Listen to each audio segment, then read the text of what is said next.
it is time to discuss variables in Rust. Let's move the result of our function code to a variable. The way we define a variable is by using the let keyword, followed by the name of the variable. In this case, we want to store our Mars weight, so we just name it Mars weight.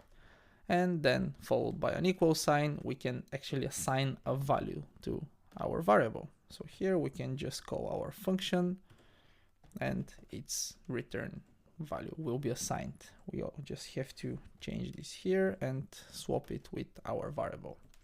So now this is a valid Rust code. You can notice that we didn't have to specify a type for the variable. The reason for this is that the Rust compiler is smart enough to actually infer the type.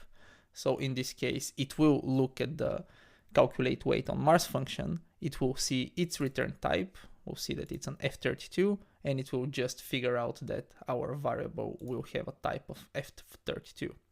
We can, if we want to specify explicitly a type for the variable, we do that in the same way we specify types for function signatures. So we follow the name with a colon, and then we type a variable type that we want.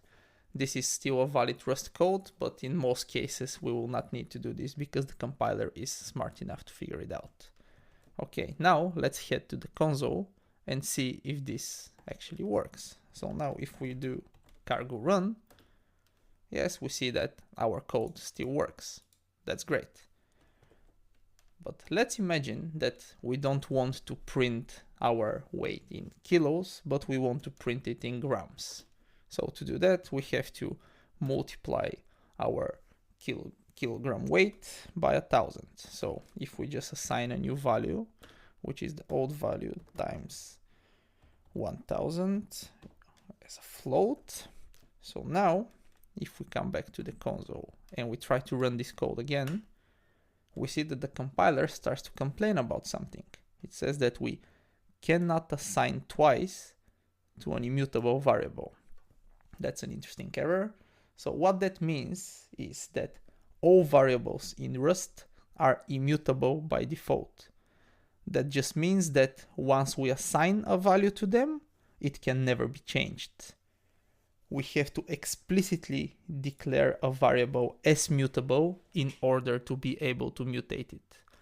Even the compiler gives us a very nice hint here. It pretty much tells us exactly what we need to do to make this code run. It tells us that we need to put the mute keyword before our variable name. If we go back to our code, so we can see here that after the let, we can put the mute keyword. And this tells the compiler that we want to be able to mutate this variable. So now we can assign new values to it whenever we want. Now if we come back here and we try to run the code again, we see that the code runs and now we get our weight in grams.